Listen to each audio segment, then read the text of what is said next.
Wonderful. Well, it is wonderful, as Sarah said, to see so many of you here, which I think is testament really to the fact that this is a subject that is really taxing many of us, and one that is I believe, on God's heart. And I guess there are all kinds of people here. Some of you will be parents. Maybe some of you are hoping to be parents. Maybe some of you are youth workers, grandparents, carers, foster carers, all kinds of people. But we have that one thing in common, that we want to see children thrive, the children that we love thrive. And we want to find out God's heart for this area and get wisdom and confidence so that we can approach it with hope. And care for the family. Just put up a hand if you've heard about care for the family. Quite a lot of you know about us. Brilliant. Just to say, this little little bag that you came in has got a QR code on that's also on the screen. And if you just go on that with your phone, it will take you through to our website where, if you want to, you could put in your details, but we will be able to keep in touch with you in areas of couple relationships, marriage, parenting, and bereavement, particularly the loss of a child or if someone's been widowed at a young age. And one of the things we do is we go around the country touring, speaking about family issues. And there is a brand new tour in the autumn that will be going around the country over the next few years called Left to Their Own Devices on this topic. So that QR code will take you to details about where we're coming, when we're coming to your city as well. And I'll refer to some of the things in that little bag a bit later on. So the book Left to Their Own Devices, as I said, is in the bookshop, but it was written 2017. And this is a brand new edition. So it's got details about AI. It's got all kinds of updated stats and kingdom principles to help us manage this well, with lots of practical ideas of things we can do as a family. But you know, it was one of those moments that no one in the room will ever forget. So there was a group of parents, a little bit like this, and there was a psychologist who was talking to them about the kind of issues that she was seeing in the children that she was counselling, when all of a sudden a woman interrupted. Now, this woman had already been fairly vocal in the question and answer session, but she interrupted and she said, "These kids, they just need to toughen up. When I was their age." But she never did get to finish her sentence, because at that moment, the psychologist put up her hand for her to stop. And she said this: "Madam, you were never their age." I think that psychologist was right. In so many ways, we were never their age. Because this current generation are growing up in a world that is light years away from the world that many of us grew up in. And nowhere is that more relevant than the area of technology. Now, many of you here will be younger than me, but in my day, the phone was a device it was a tool that was attached to the wall or just on the side, had a curly cord, and you picked it up and you made a phone call. Today, our phones, the smartphone, is a mini computer in our pockets. It enables us to connect with anyone, anywhere, but it's shaping lives, it's shaping relationships, and it is shaping our discipleship with Jesus. And I love it that this convention has the theme of transforming. And we don't want our phones to be transforming our family lives. We want to be setting good boundaries in place, and we want to have Jesus at the center of our family, transforming them, not the phone. So we're going to be exploring in these two sessions how we can do that. Today we're going to be looking more about time on screens and some issues around that. And then tomorrow we're going to be looking at some bigger and possibly even more challenging areas about what we're seeing, who we're contacting with, and on every case we're going to give some practical ideas of things we can do to help.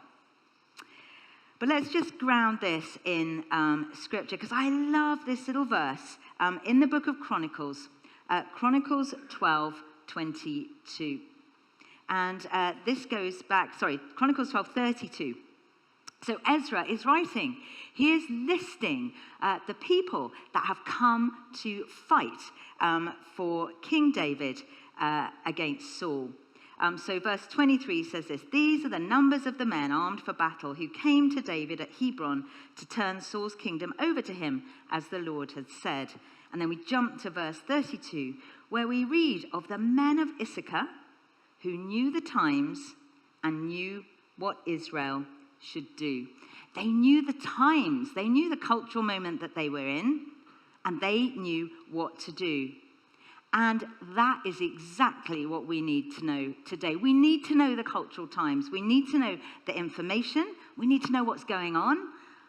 But also, we need to know what to do about it. Well, I imagine you've come here with different concerns. So let's take a moment just to share those. So if you want to just if you want to sit by yourself, that's completely fine. But come with either the people you've come with or people you're sitting alongside.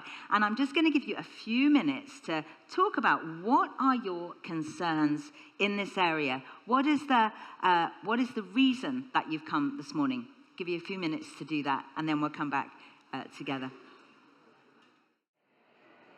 There we go. Well, let's come back together. Love hearing the buzz of your conversation. And I hope that was helpful just to bring some of those concerns to the surface that we're going to be looking at. And as I say, there'll be an opportunity both today and tomorrow for some questions. But it's not all doom and gloom. There are many advantages to the digital age. We can connect with anybody, anywhere, in real time.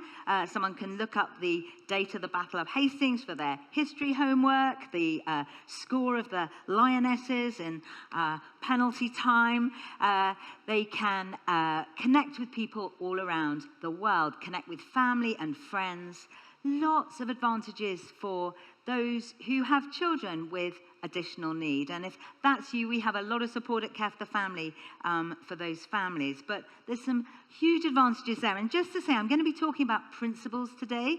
And some of those principles you might just have to adapt slightly differently if your child has additional needs. But nevertheless, the principles remain. Lots of advantages there. We could not have got through the pandemic without it. We were able to just transfer our lives online. And for particularly teenagers, puberty is the stage when our young people are trying to establish their identity away from us, their parents, and the digital age enables them to do that. But it's hard because as parents, our job is to keep our children safe. We want to teach them, we want to give them wisdom. And we spend our lives teaching them how to swim, teaching them how to cross the road, putting stair gates up, limiting sugar. We know how to manage those things. We give them broccoli, we get them to exercise. But, and that's easy because that's our world. But in this area, very often, our children seem to know a little bit more than we do. Let's take a look at this little video. I am the master of entertainment. I know how to control your TV. I know which remote controls which box. I know how to cast box sets from the tablet. I'm the only one who can find that episode you missed. I know how to connect the laptop to the TV.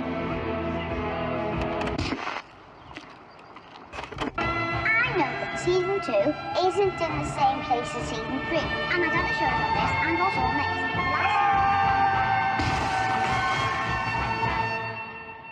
We are the masters of entertainment because we are 7. You are not.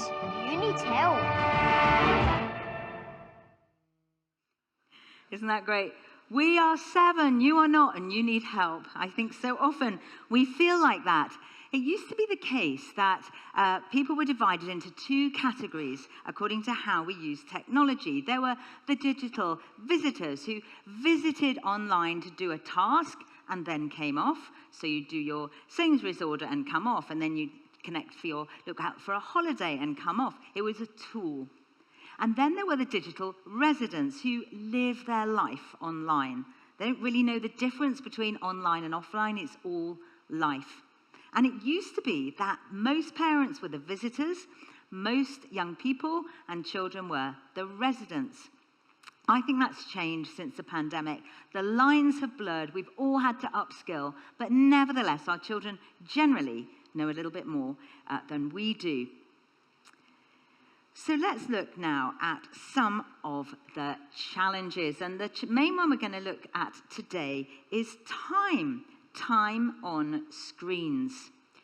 Eric Schmidt, who was the former chair of Google, he said this: if you have a child, you'll notice that they have two states, asleep or online. And many parents might agree with that because our children are on screens during the school day. Then they come home and they just flop onto the sofa in front of the Xbox, connecting with friends, chatting late into the night. The average time for a young person to be on a screen during the day is 9 hours. And life is digital by default. Now, we used to think this was really just the teenagers, but it's not. It's little ones as well. 68% of 3 to 7-year-olds have a tablet. 27% have a smartphone. Now, we have, as I said, 8 little grandchildren, and our daughter has 4 little ones, and they live on an organic farm right down in Somerset. So by any stretch of the imagination, her life and their life is low tech.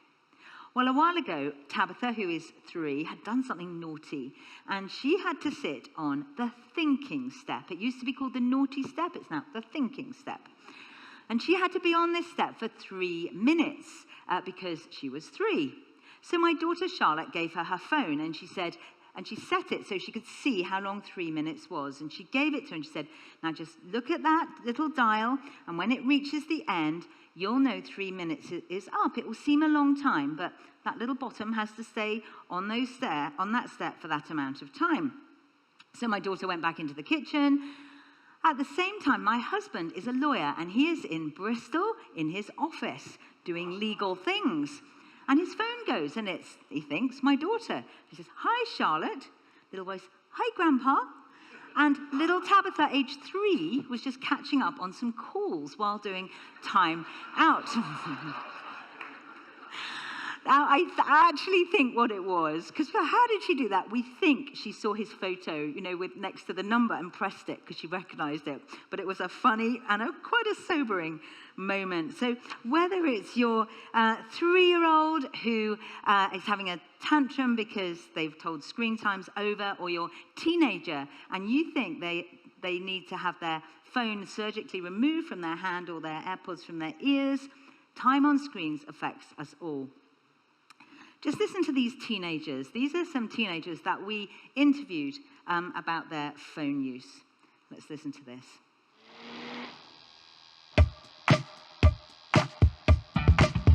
Hello, young person.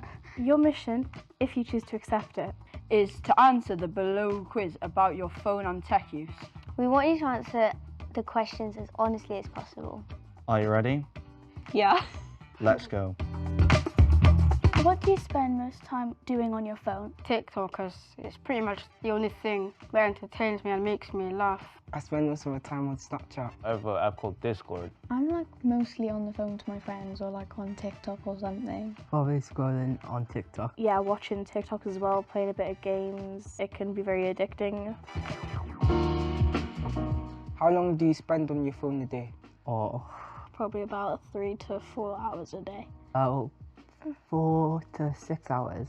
When I get home, I normally just stay in my room all day, so I'm just on my phone as soon as I get home. On weekends, basically the whole day. 8 hours or more, depends on how bored I am on that day. So. We all just rely on our phones, that's why they're so addictive.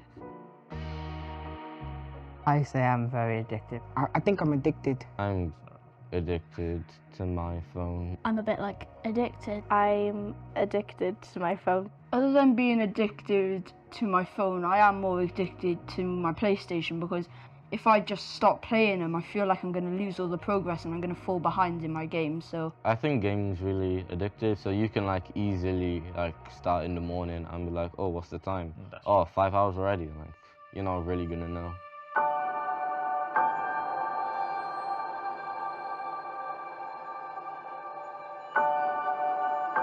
What have you found are the downsides of social media? Cyberbullying, because it can get you really down. They just like find something to just like make fun of you about and everything. Yeah, like they hide behind screens before they say something in real life. Yeah. Also the fact that you can see literally anything unless you put on the right settings, and they're really hard to find. There might be something you don't like or can make you feel very uncomfortable. It can have a very big impact on you. But it's also, you can see things that like you can compare yourself to, and that's pretty damaging. People usually post only about the good side of like their personal lives, and then you sometimes like compare yourself to other person's life, and that makes you like sometimes depressed. It's just normal to look on the comments of a video and see at least one hate comment, and it shouldn't be normal. do you ever wish you could spend less time on your phone? Well, really, I do wish that. Yes, definitely. Yes, I do. I'd love to spend less time on my phone. I honestly think that I should get off my phone all the time. Sometimes I do wish I could spend a little bit less time on my phone. To be honest, they were really meant to help us in this generation, but then I think we used it the wrong way and done all sorts of other stuff. What would you do if you weren't spending so much time on your phone? Just like try and like communicate with other people. I could spend my time doing more like positive stuff. I like going outside a lot and like playing football with like people on the street as well. Sometimes I need to study. Since I'm going to like college and all that, I really need to focus on my book so I can get a better future. Just as I said, I want to focus on my future. Tidying, helping your parents out. Yeah. And just try and like go outside more. I feel like I just want to go outside a bit. Play, like go out with your friends more. Well done. You've completed the task. Go and get a donut. It's sobering, isn't it? some of those answers. And I think looking at the issue of time, social psychologist and the author, American author Jonathan Haidt, many of you may have come across his book, The Anxious Generation, but he contrasts the play-based childhood that many of us experience with the phone-based childhood of this generation. And there are 4 key ways that time on screens is impacting our young people. The first is social deprivation. So in relation to screens, not having that time, face-to-face time with other people, and not being able to read those non-verbal cues. Many young people saying that they feel lonely, that they feel isolated. And then there is sleep deprivation. Poor sleep. And that's because many young people are sleeping with their phones by their beds. Many schools reporting children are coming to school in the morning tired. And we have heard of young people setting alarms during the night at various times just so they can check on their social media feeds. 1 in 4 children are reported not to get enough sleep. Then decreased attention span, poor attention span. Apparently, attention span has decreased by 4 seconds just since 2000. And many of them is because they're multitasking. So heavy media multitasking is leading to poorer concentration. Schools are reporting that, which is why many schools now are having no phone policies. And then, as we saw in that video, screen addiction.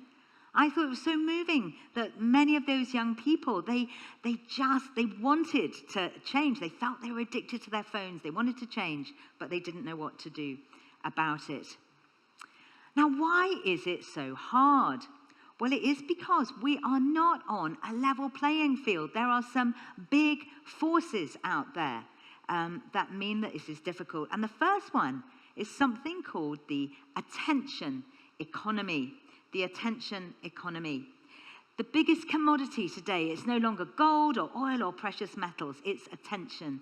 Our attention, our children's attention, and the tech companies are paying billions of pounds to get it. And they're doing it in various ways. And one of the ways is through the algorithms. The algorithms, which are probably the most powerful mechanism for grabbing our attention. It's a series of inbuilt commands that are designed to achieve a specific goal. The goal for the tech companies is to make money by getting our attention. And so the algorithm ensures that more and more extreme content is offered on the subject of interest.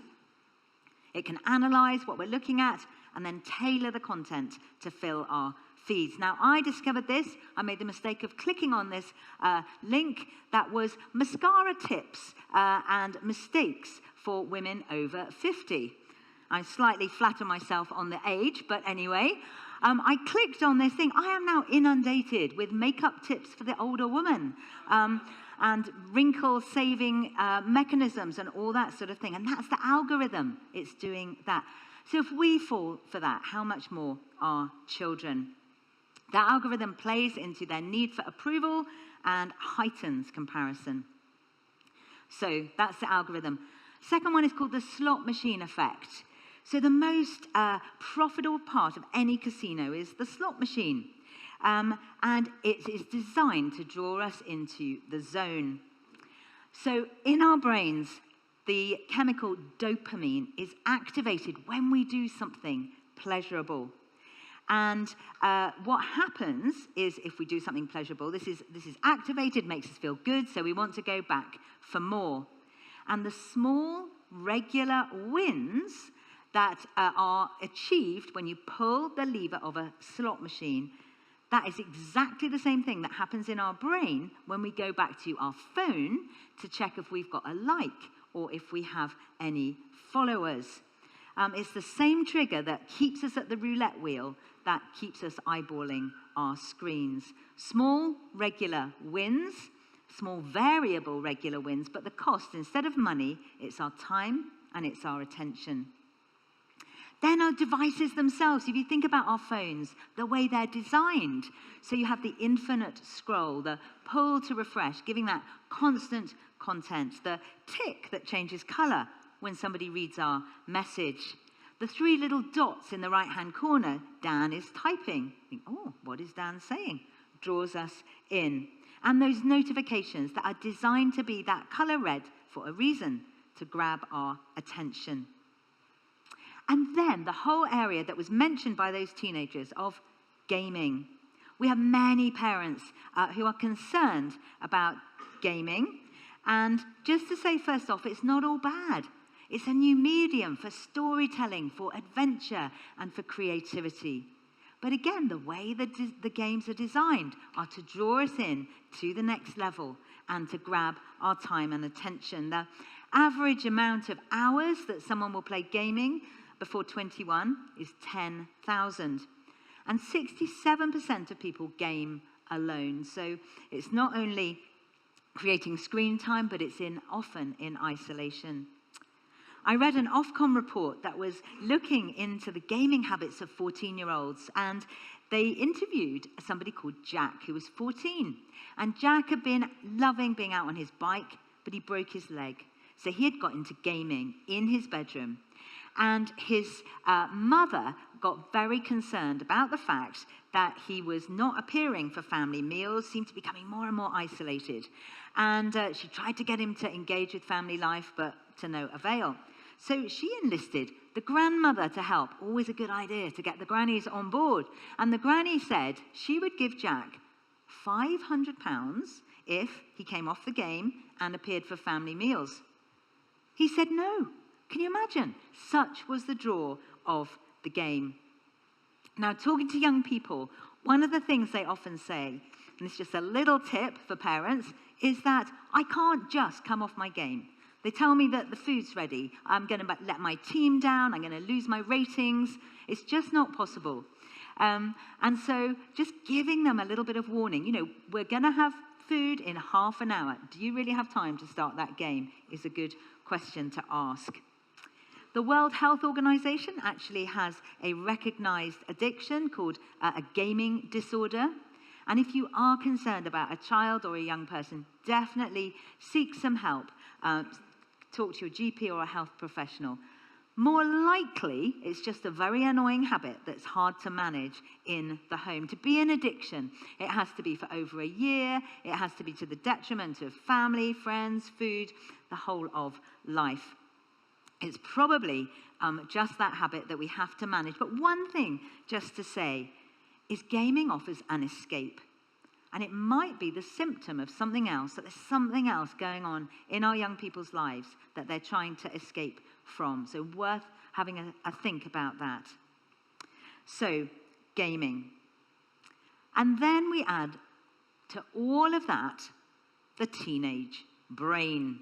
Now, many of you may know about this, but if you don't know about the teenage brain, it will be worth you coming this morning just to know about this if you have teenagers or soon-to-be teenagers. We used to think all the brain activity took place and development when they were little.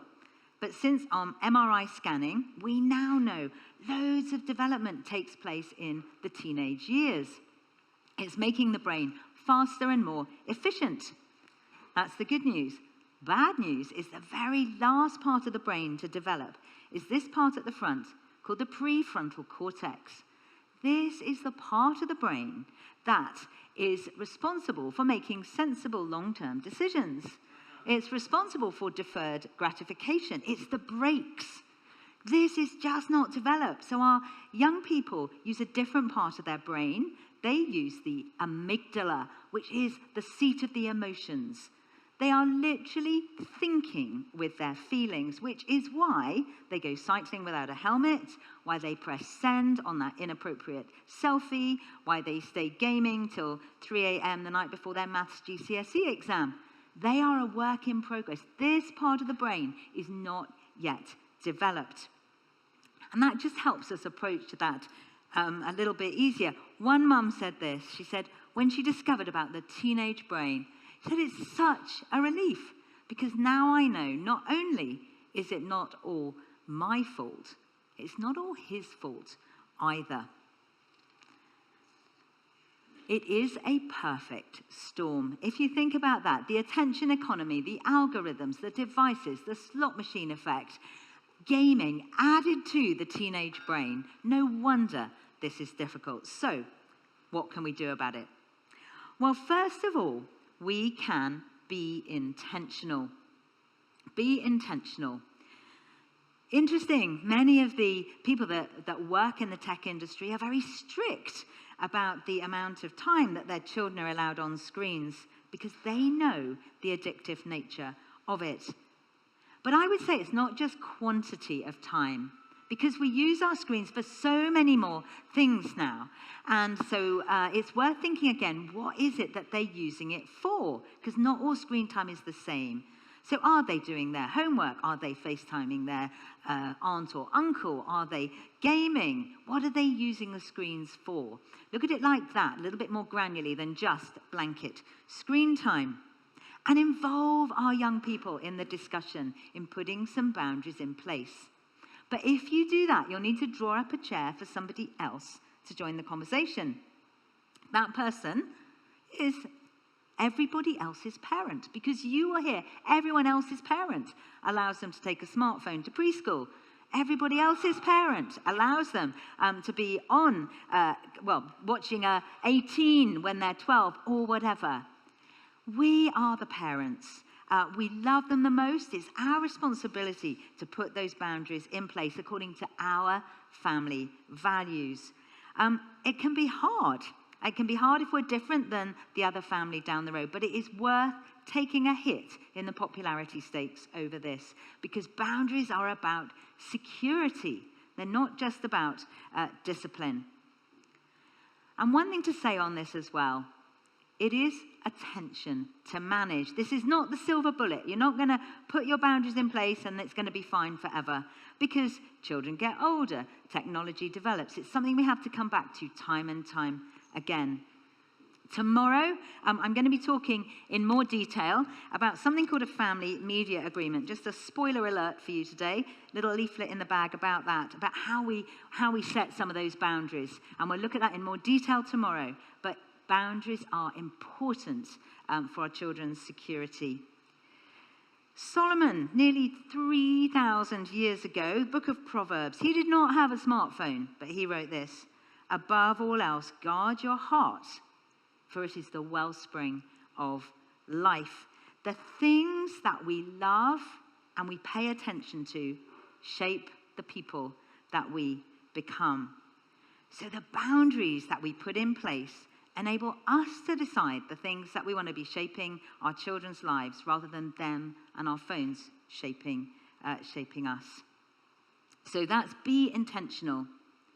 Second one, be together. If you are parenting as a husband and wife in the same home, try and be consistent with what your ground rules are. So no good mum saying no more devices for the rest of the day, dad coming in after work and saying, hey, let's just have a game of FIFA or whatever. They need consistency. If you're parenting on your own, that can be hard. Get people to support you. And if you are co-parenting, so if you have your children for some time in one home and then the other parent has them in another home for the rest of the week, that can be especially hard. Family life can be complicated and difficult. But where possible, try and have those consistent boundaries for our children's security. And then get together with other parents. Now, doing something like that at Keswick is a brilliant opportunity, or in your churches, find like-minded parents who have similar values, who can set the same ground rules for what happens to phones on sleepovers. Always a misnomer that, isn't there? No sleep ever happens on a sleepover. But when you get your first smartphone, and we'll talk a little bit more about that tomorrow, you may have heard of the smartphone-free childhood movement. It began by two mums deciding that they were going to delay getting their child a smartphone. And they put some posts up ironically, on social media, but it went viral. And now it's a really big groundswell grassroots movement. Last time I looked, it had 150,000 signatures of parents agreeing together, let's delay when we're going to give our child a smartphone. So get together with other like-minded parents. The next one, be curious. So have open conversations with your children. Don't just come in with what we think. Ask them what they think. Ask them to reflect on their use of technology. How do they feel when they've been gaming for an hour or more? What platforms do they like to be on? What platforms are their friends on? All kinds of questions. Tomorrow we're going to look more at AI and deep fakes, but in this world of disinformation, let's teach them to be curious and to have that incredibly important skill of critical thinking, helping them to ask questions so they're not just accepting everything at face value. What's the source? Do we know it's reliable? Does it accord with other things that we know? We don't want them to be cynical, nor do we want them to be naive. Jesus said in Matthew, when he was sending out the disciples, to be wise as serpents, innocent as doves. And we need that critical thinking for our children. Now, I imagine you came here this morning to get some good tips on how to manage your children's phone use, but this next one is a little bit close to home. Be an example. We are role models for the way that we use technology, and our children take their cue from us. We think they don't listen to us, so we ask them to hang up their coat, and it is still in the hall, on the floor.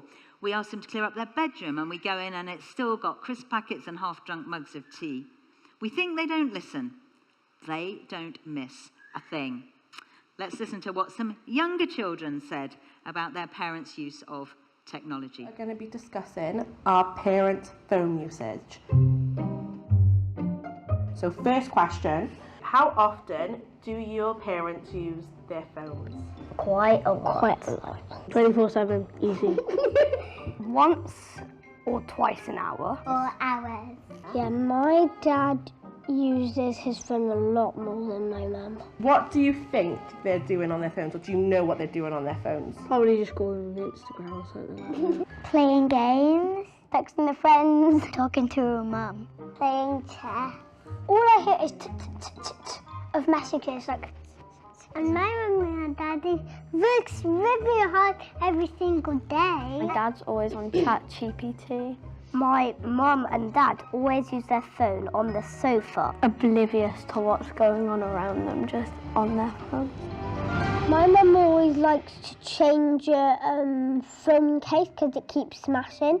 Do you wish your parents were on their phones more, so they were on it more, or less?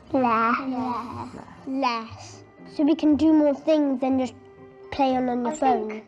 I mean, they probably could use it a little bit less, but then my dad uses it for educational stuff. I feel disappointed because I have to wait sometimes when I finish. And if they're sending a message, you can't even get them to look at you. Oh yeah, it's true. You're just like, wait, I need to finish my message. Yeah, like, wait. Do you have to shout really loud? Yes. Not really loud. Yeah. Very loud. She's on her phone. I say for her to come.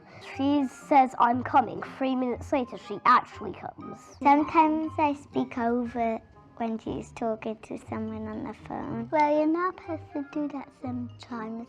And if they were on their phones less, what would you like them to do with you? Play.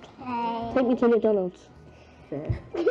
Playing Lego with my mum. I would want my dad to play football with me. And make pancakes and decorate them pancakes for Valentine's Day. Who knew you had pancakes on Valentine's Day? But it's sobering, isn't it? We think they don't listen, but they don't miss a thing. There's a phrase called smartphone orphans. Children who feel like they're disconnected from their parents because the parents are on their phones. And if we are, first thing we do when we come in, we check our emails. If we're watching them swim or listen to them read and we're just scrolling through messages, they will notice. They will notice. We had a sobering thing. We were filming a parenting course. And we interviewed a dad who said that he had a thing on a Saturday morning. His little boy had wanted him to play football. And he said, I was really busy. I was just trying to catch up on my messages and sort something out at work. And my 8-year-old came in and said, Dad, can we play football? And he said, in a minute. He went away, came back. Dad, can we play football? And he said, yeah, in a minute. I'm just going to do this. In a minute. Went away. Came back again. Dad, you said we could play football. And he said, I was really irritated because I was trying to get this done. I said, can't you see I'm busy? And he said, this little boy just shrugged his shoulders and went out, but not before turning and looking over his shoulder and saying, you're a nicer dad without your phone. Really sobering moment. We're not giving them eye contact if we're on our phone. A friend said to me, I realise that when I'm on my phone, they don't know if I am looking up a lovely recipe that we could cook for their tea, if I am sorting out a play date, or if I'm scrolling through pictures of cats. They don't know. All they see is the back of the phone. It's said of parenting, the days are long and the years are short. And I wonder if we look back at what we were doing on our phones, chasing down that Amazon delivery, looking at the pictures of wedding disasters, or connecting with a friend, whatever it is, I wonder if we will look back and think, why was it that felt so important that it took time away from connecting with my child? We can't give them 100% of our time. Our phones are an important part of our lives. But when we are with them, let's really be present and really with them. We can not be physically present and emotionally disengaged, but emotionally and physically engaged. And then finally, the last one is be positive. Be positive. So it's not all bad. We can use technology to enrich our family lives together and to build relationship together. Now, Roblox or Minecraft may not be your best way of spending a Saturday afternoon, but your child enjoys it. So be as interested in it as you might be in their Lego, their football, their ballet, or whatever. Rather than just policing and restricting time, let's use it for good. Now, of course, we want some time away from screens. That is really important, and we'll talk about that a bit more tomorrow. Building time in where that is screen-free. But one dad said this. He said, we used to try and go out for a walk at the weekend, and I would say to my boys, pick up your coats, put your phones away, we're going out. And they'd say, ooh, we don't want to do it. And they would moan away. And he said, everything changed when we changed our approach. So now we say, pick up your coats, pick up your phones, and we're going to go out, and we're going to take selfies, and we're going to make videos. And he said, we have loads of fun with technology. Maybe you're on your drive home. You could get your child to make the playlist for what you want to listen to in the car. Another friend, they use AI, and they say, tell us a story about when the seagull ate mummy's ice cream on the beach. Or they have a picture, and everyone with ChatGPT has to describe the picture, and the one whose picture most resembles the original one wins. I mean, there's loads of stuff we can do with technology. And of course, there is great faith content that we can use. Faith in Kids, Lectio for Families, Superbook, Bible app for kids, Sun School, Bible Engagement Project, YouTube things like Wren Collective Kids Worship, stuff that will be relevant here at Keswick as well.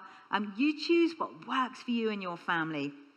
I heard of one family, and I have to say this never did work for us. I always loved the idea of family devotions and had this great picture of everyone wonderfully sitting down and one of us with a guitar, and it would all be peaceful. It never quite worked out like that. It was always the cue for World War III between our three boys. But if family devotions work for you, and this might work, so one family we know, and they record them on the Sunday morning after the service. They get the children and they get the adults just to record really quickly one thing they learn from the service. And then they sit down together and they talk about it. I mean, what a great way, again, to use technology. So we've covered quite a lot in terms of time on screens. And I want to give you a little bit of time for some questions. Let me just end by reading just a couple of verses from Philippians that I think really helps us think this is where we want to be heading, because it says, Paul says, finally, whatever is true, whatever's noble, whatever's right, whatever's pure, whatever's lovely, whatever's admirable, if anything is excellent or praiseworthy, think about such things. Whatever you've learned or received or heard from me or seen in me, put into practice, and the God of peace will be with you. Let's make sure that our screens are used by us and aren't the things that are shaping us, but our eyes are on those things that are going to lead us to Jesus and to be more like him. So we've got a few minutes for questions. Why don't you just turn to the person next to you, maybe share one thing that was new or that struck you, and then I think Sarah's got a mic, and we can just take a couple of questions. So just a couple of minutes to do that, and then we'll take a couple of questions. Oh yeah, thank you very much for what you've said this morning. There's a lot of talk about how much time we spend on screens. So is there a safe amount of time or the right amount of time for different ages, or what should we be aiming for? Lovely. So question, I'm sure everyone did hear it, but just in case you didn't, is there how much time should we be aiming for on screens? So caveat, I would say to start with, that we know our child best, we love them best, and we know their maturity and we know their behavior after they've been on screens, and so we want to put all that into the mix. I think it is something that we need to work out ourselves for our family, but as a broad brush, I would say under 2, they don't really need to be on screens. I mean, CBBS are a lifesaver, hey? So, but I would say that, and then it's really just working out for your for your child and your family. I think the main thing is that we're in control with what they're watching and when they're watching it. They're not on a kind of, infinite refresh of things. You can be on a YouTube channel and watching something lovely, and then suddenly you go out the room and it goes onto something else. So it's about eyes on. You know, for your child, if you look on the Smartphone Free Childhood website, there are some specific things on that. They would say no phones under 14 and no social media under 16. I probably think there's a bit more nuance to that personally, but I would just say, particularly on the smartphone, delay as long as possible, but work it out for your family. And it's harder if you've got younger siblings as well. So that is in the mix. Is that helpful? Yeah. How do we protect our children against cyberbullying? Because what are the signs that they're being bullied? Because if they're spending all their time away, it might be a really obvious question. So if it's really... It's not an obvious question. It's an excellent question. And so how do we protect them from cyberbullying? If you come tomorrow, I am going to talk about bullying in a lot more detail, and in Left Their Own Devices there's a whole section on it with how to spot the signs, what to do if your child is the bully. But to spot the signs, I would say if they're becoming more withdrawn than usual, if they're on their phone more than usual, if it feels like they're more anxious when they've been on their phone, and then that's why communication is so important, beginning to have those conversations early on about the possibility of bullying, how it makes them feel, and then things that we can do about it, like not saying don't go online at all, because then we're cutting them off from a lot of the fun and support that they've been having, but blocking the person, blocking the perpetrator of the bully, involving the school. Just a few highlights there, but come tomorrow and we'll look at that a little bit more. There's one back there.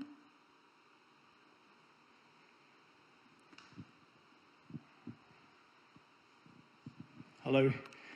You mentioned that a lot of young people are feeling lonely, and you also suggested that we look more at how young people and children are using their devices when they're on them.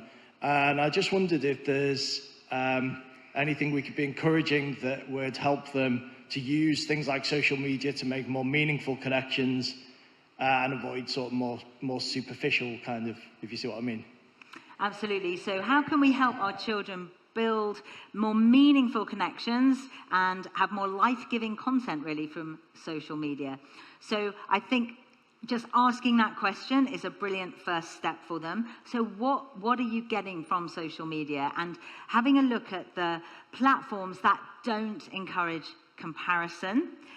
So interestingly, mental health stats, one of the dates that they started to increase in terms of depression and anxiety was the same year that Instagram came on the scene, and the front-facing camera, which is the one that involves comparison. So connecting with friends that are bringing life to them, that they can have fun with, looking at sites that are wholesome and that don't produce anxiety, and using technology in that way, but also making sure they're having those face-to-face friendships as well. I just wondered if you had any tips about how to have the conversations about being different as a family, or setting different ground rules, or sort of living differently to maybe their friends and those around them. Wow, well, that is a very good question, and it is so hard. I was just chatting earlier about how it's so hard if your child is the only one that's different. So I think finding the positives is a good thing. So rather than it's just a list of in our family we don't, find some things that we do. I think that is life. If we're trying to follow Jesus, actually, we are going to be countercultural, but there can be something quite exciting and inspiring about that. But I would say, so come at it from an honest point of view, that we don't have to be like everybody else. And this is why. I think the why is really important. And trying to find ways maybe, so I was chatting to someone last week, and they had said their child couldn't have a phone. They were the only one in the class who didn't. And so bless them, they gave her an old iPod to take into school, so she had something to put into the box with all the other children who are putting their phones in the box at the beginning of the day. I'll talk a bit more about it tomorrow, lots of phones that look like smartphones but aren't. So there are ways that we can kind of make it not quite so harsh for them. But I would say that, and yes, focus on the good, the fun things that we're doing. We're not just saying no to everything. But it's hard and it's exhausting, but that is the job of a parent. I'm actually asking on behalf of my son. He said, how do you get their child off their mobile phone or devices without getting them upset and angry? Very good. Well, if there was an easy answer to that, I would love to know. But I think giving notice, so you're not just coming in saying, right now we're going out, off your phone. I think working at this family media agreement, which I'll talk about tomorrow, about having something more fun to do as well, and just having those boundaries in place so we all know up front where they are, and that parents do it as well. That would be our top tips. But thank you so much all for coming. It's been wonderful. I'll be around to chat. Do check out Care for the Family and do come back tomorrow. Thanks.